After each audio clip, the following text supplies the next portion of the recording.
هنيئا لك يا رسول الله انتصار المسلمين في خيبر. أنا عبد شمس بن صخر، أول من أسلم من قبيلة دوس على يد الطفيل بن عمرو. قال صلى الله عليه وسلم: لست عبد شمس، بل أنت عبد الرحمن. الله أكبر، يا له من اسم جميل اختاره لي رسول الله بنفسه. سأله النبي: وما هذه الهرة الصغيرة التي تحملها؟ منذ طفولتي وأنا أحب الهرات. قال صلى الله عليه وسلم: من الآن أنت أبو هريرة. حسن، فهل لأبي هريرة أن يطلب منك شيئا بسيطا؟ أريد أن أبقى بجوارك يا رسول الله، لا أفارقك أبدا، أسمع منك وأنقل عنك. تعلم أن الأنصار مشغولون في زراعة أراضيهم، والمهاجرون مشغولون بالتجارة في الأسواق، أما أنا فلا أرض لي ولا تجارة. كل ما أريده ألا أفارق نور وجهك الكريم، وأن أتعلم منك كل ما يقربني منك ومن الله، ويزيدني حبا فيه وفيك. وسأبقى بجوارك على شبع بطني، لا أريد أجرا إلا رضا الله ورضاك. قال صلى الله عليه وسلم: لك ما شئت يا أبا هريرة، وأنت رفيقي من الآن.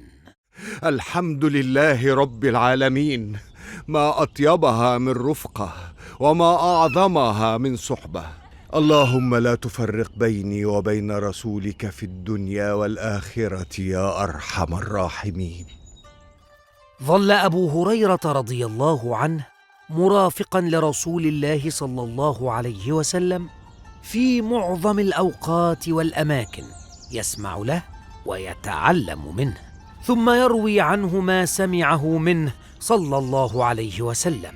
ويتجمع المسلمون حوله ليعرفوا آخر ما قاله رسول الله لأبي هريرة وأصحابه الكرام. كان أبو هريرة يرافق الرسول على شبع بطنه كما تعهد له، ولكنه في أحيان كثيرة كان يبيت جوعانا ويشد حزاما على بطنه من شدة الجوع. ثم مر به رسول الله وناداه: يا أبا هريرة، إن معي قدحا به لبن. الحمد لله رب العالمين. فهم أبو هريرة أن الرسول صلى الله عليه وسلم هو الوحيد الذي شعر به، وفهم أنه جوعان، فانتظر من الرسول أن يدعوه إلى الطعام. هل أذهب معك إلى البيت يا رسول الله؟ قال صلى الله عليه وسلم: بل نادي أهل الصفة وأتوني جميعا في البيت بإذن الله. أنادي أهل الصفة؟ وهل سيشرب أهل الصفة جميعا من هذا اللبن؟ كتب عليك أن تبيت الليلة جوعان يا أبا هريرة.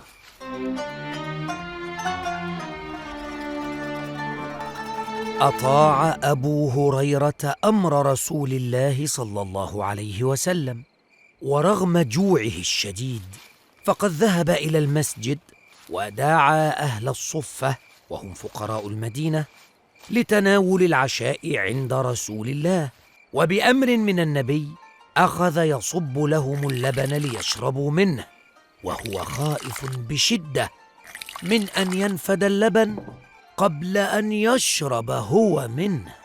شرب أهل الصفة من اللبن وشبعوا وانصرفوا، ولم يبق إلا أبو هريرة ورسول الله صلى الله عليه وسلم.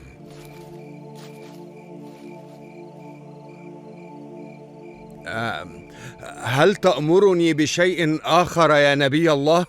قال صلى الله عليه وسلم وقد علم مسبقا بجوع أبي هريرة: اشرب يا أبا هريرة حتى تشبع.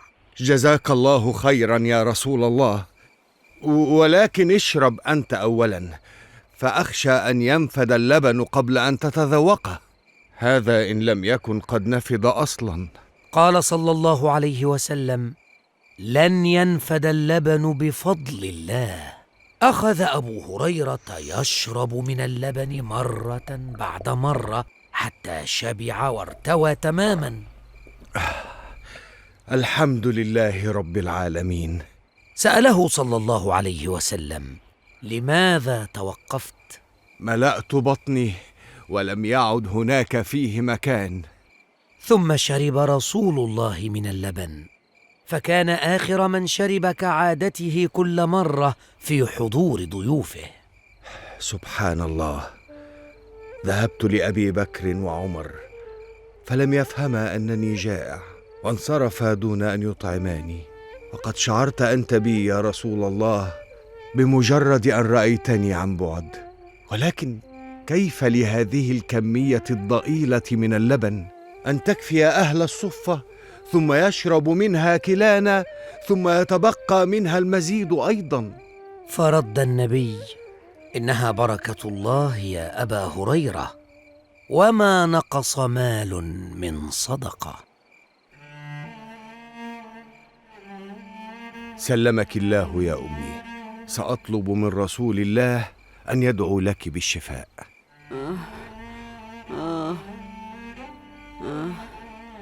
كيف يدعو لي بالشفاء وهو الذي أمرضني؟ رسول الله هو الذي أمرضك؟ كيف يكون ذلك؟ أخذك مني، أمرك أن تبقى طيلة اليوم معه ولا تعود إلي إلا في آخر الليل. هذا لو عدت أصلا يا عبد شمس. لم أعد عبد شمس، سماني رسول الله عبد الرحمن. وسميتك أنا من قبله عبد شمس. على أي حال لم يأمرني الرسول أن أبقى معه، بل أنا الذي رجوته أن يقبل رفقتي له حتى أسمع منه كل خير. تسمع منه كل افتراء وتتعلم منه كل سوء. لا يا أمي، حذاري أن تسبي رسول الله. أرأيت؟ ها أنت تعقني بسببه. محمد هو الذي فرق بين المرء وزوجه، وفرق بين الابن وأمه. يريدكم جميعا عبيدا له، بل يعلمنا كيف نكون عبادا لله. أيرضى إلهكم أن تغضب أمك وتهملها فتمرض ثم تعقها فتموت؟ والله ما أريد لك مرضا أو موتا، بل أرجو الله أن تسلمي فيحيا قلبك بنور الإيمان. بقي أبو هريرة حزينا لعدم إسلام أمه حتى الآن، وغاضبا لكراهيتها لرسول الله صلى الله عليه وسلم. إنا لله وإنا إليه راجعون. لا إله إلا أنت سبحانك إني كنت من الظالمين. اقترب منه رسول الله صلى الله عليه وسلم وسأله عن سبب همه وغمه. سيدي رسول الله، والله ما أغمني وأهمني إلا أمي.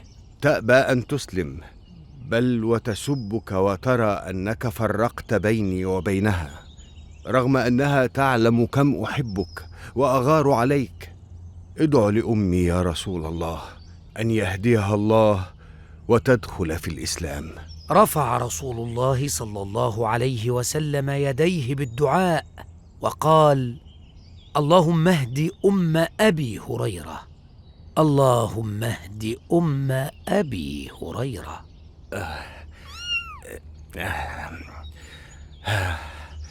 ما هذا الباب لا ينفتح؟ انتظري يا هرتي حتى نعرف ما السبب. من بالباب؟ أنا يا أمي. انتظر يا عبد الرحمن، لا تدخل الآن حتى أكمل ارتداء ملابسي. ارتداء ملابسها؟ ما الذي أتى بك الآن يا عبد الرحمن؟ ها؟ تقولين عبد الرحمن؟ نعم، أليس هذا هو الاسم الذي اختاره لك رسول الله؟ ها؟ أتقولين رسول الله؟ نعم، رسول الله. وما هذا الذي ترتدينه يا أمي؟ إنها ملابس الصلاة. أية صلاة؟ صلاة المسلمين يا عبد الرحمن. صلاة المسلمين؟ وهل تنوين أن تصلي صلاة المسلمين؟ لقد صليتها بالفعل، وشهدت فيها أن لا إله إلا الله وأن محمداً رسول الله. الله أكبر، الله أكبر. أسلمت أمي يا رسول الله، أسلمت بفضل الله وبفضل دعائك لها يا حبيب الله.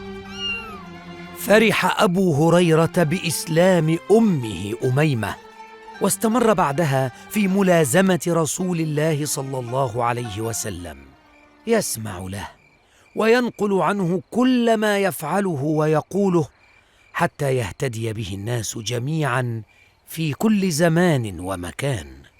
روى أبو هريرة عن رسول الله صلى الله عليه وسلم أكثر من 5000 حديث نبوي، ما زالت بين أيدينا حتى الآن. لهذا يسميه العلماء راوي السنة ومحدث الصحابة. وقد كان أكثر من روى الأحاديث عن رسول الله مع عبد الله بن عمر بن الخطاب رضي الله عنهما. أنا وعبد الله بن عمر أكثر من روينا عن رسول الله صلى الله عليه وسلم، ولكنه كان يكتب وأنا لا أكتب.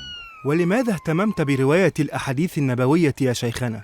حتى أساهم في نقل الهدي النبوي لكل الأجيال من بعدنا، وحتى يتعلم الناس من أخلاق الرسول وفضائله وأدبه ومعاملاته.